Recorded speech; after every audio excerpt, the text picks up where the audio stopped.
Dúvidas, medos, angústias, há muita turbulência nas nossas cabeças e, portanto, a Happy Hour, que tem o dom de descontrair, vai dar umas dicas. Vamos aprender a desconfinar? A questão, por exemplo, de poderem passar muito tempo a jogar ao telemóvel, também podemos olhar para isso como um problema. Acha que, não sei, gostaria de perceber também aqui se este cenário é relevante ou não nesta altura. É muito relevante. Há duas ou três coisas na nossa postura enquanto pais ou educadores, mas neste caso específico enquanto pais, que têm que ser muito claros, não é? Eu sou muito democrática e essa na verdade é o estilo parental que dá mais resultados, porque estes miúdos têm um mindset democrático, então eu tenho que ir lá com diplomacia, com inteligência e com muito rapport. Mas há duas ou três coisas, ou quatro, ou uma, que no meu olhar de pai, se eu entender que é tóxico, que pode criar problemas, para além dos problemas, digamos, fisiológicos, ou dos problemas que fazem parte da vida, não é?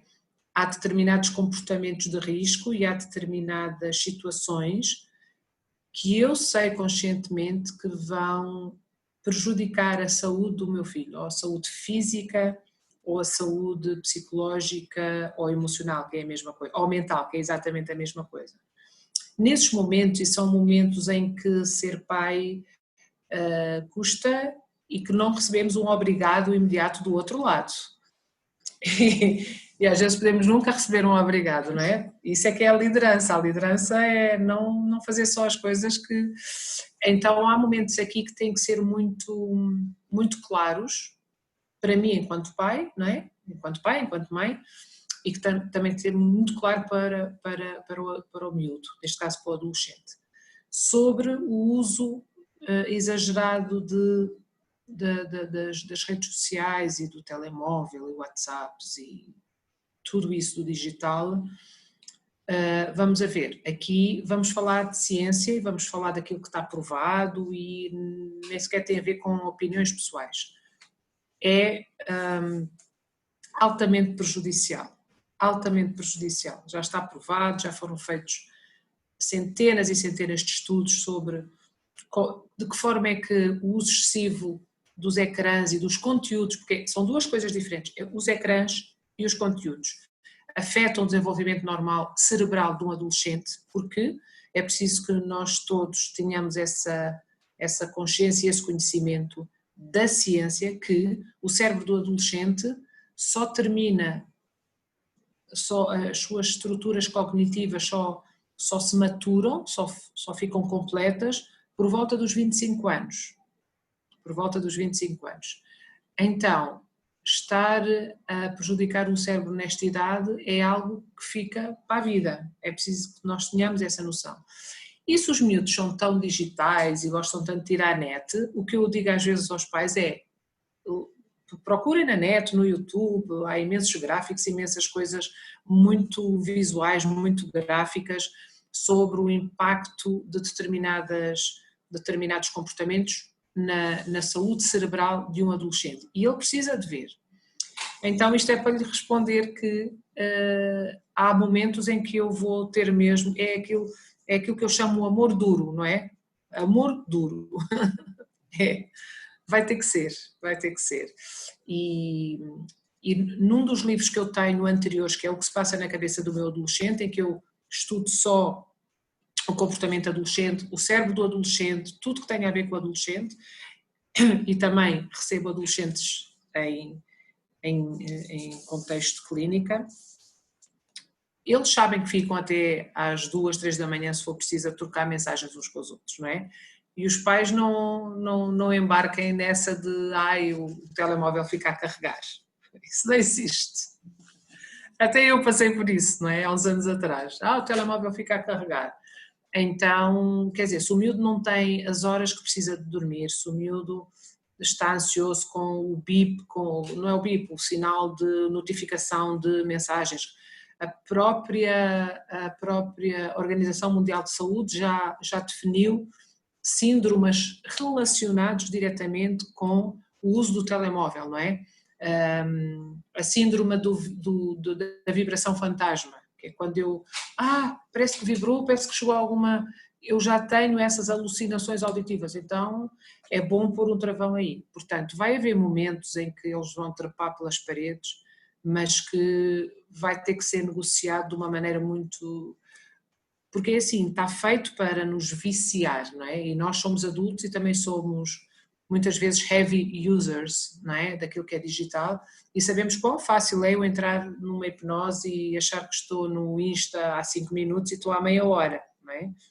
Bom, então isso é algo que é muito fácil acontecer, é um conteúdo muito sexy, muito apelativo, muito dinâmico, e seria estranho que os miúdos conseguissem facilmente sair disso. Portanto, eles não vão sair facilmente disso, não é? Então vai ter que mesmo ser uma estratégia de amor duro, do género, olha, a partir desta altura... Isso mesmo. Não há outra forma. Uhum. E sejam até as Playstations, não é? Vi uma mãe na altura que dizia que é muito apelativa para uma criança agora de 9 anos, já a partir dos 9 ou mais cedo, não é? Também a Playstation, e é uma coisa que eles jogam muito uns com os outros, não é? E lá está, o que falava, conteúdos que não são próprios para as idades muitas vezes, não é? Sim. Há conteúdos que não são próprios para nenhuma idade. Há jogos que não são próprios nem que eu tenha 100 anos, não é? Há aí jogos que os pais compram sem sequer saberem o conteúdo dos jogos, eu depois digo, olha, aquele jogo, porque eu às vezes tenho lá miúdos que não dormem, que têm medo, que falam em morte, que falam em suicídio, que não conseguem dormir porque têm medo de tudo e de mais alguma coisa. Ok, então é assim, vamos ver quais são as rotinas deles de usos de, não é?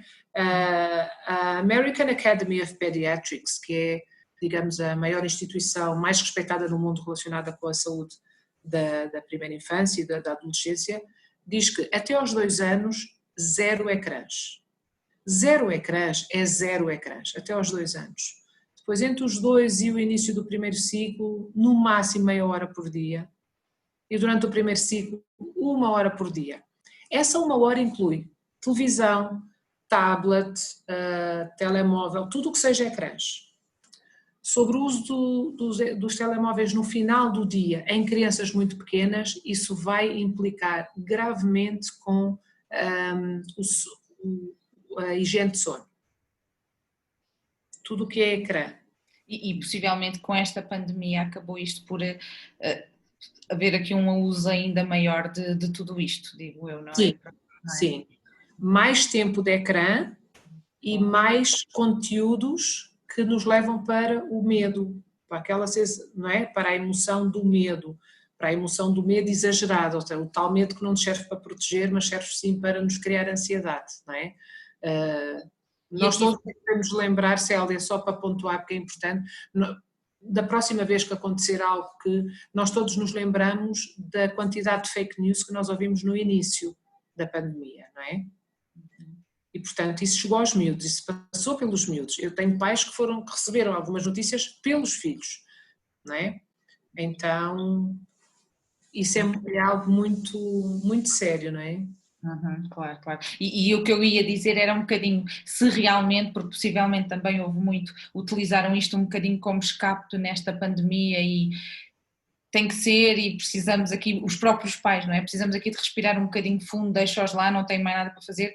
Se calhar é pensar que o desconfinamento também é nesse sentido, não é? Se usaram demasiado tecnologias, ecrãs, jogos, é preciso também desconfinar nesse sentido, e os pais nesta fase também reduzirem essas horas e voltarem àquilo que era se calhar inicialmente este uso de ecrãs, etc, não é? Claro, sem dúvida. Sim, o confinamento levou-nos aqui é um tempo relativamente curto para nós criarmos hábitos, não é? Porque foi algo que teve que ser, foi uma emergência, teve que ser, não?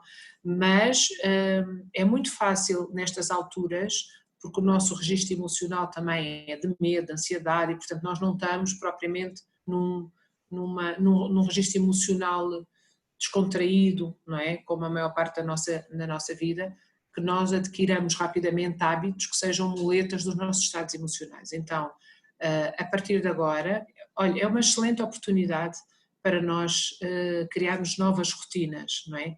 mais tempo em que os miúdos possam estar sem os telemóveis e os conteúdos. Olhem, eu queria dar aqui uma nota que nós às vezes não damos tempo suficiente aos miúdos ou a nós próprios para percebermos que eles gostam de outras coisas.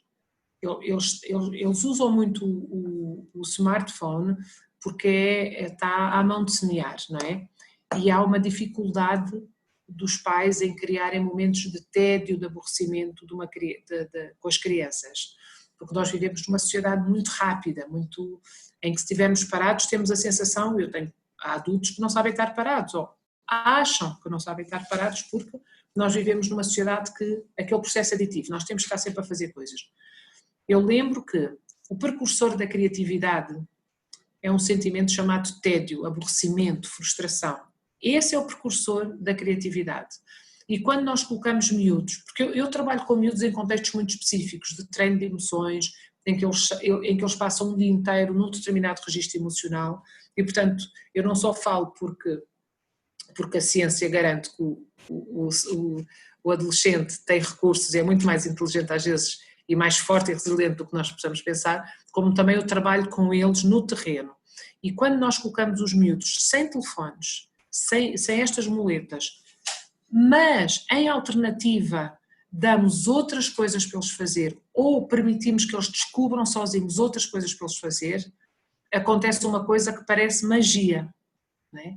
Então, essa pode ser um desafio que eu posso dizer aos pais e posso assegurar os pais que se nós nos permitirmos ver um filho a passar por um momento de tédio e de desconfinamento do telemóvel, né? De desabituação assim do telemóvel, que os primeiros sintomas são os mesmos sintomas são sintomas de privação, é o que acontece quando alguém que tem uma adição vai fazer uma desintoxicação, não é? Há um primeiro período que aquilo é muito difícil, que é o desmame, não é?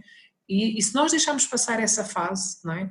A seguir o miúdo aprende a entreter-se com outras coisas e descobre outras coisas para se entreter.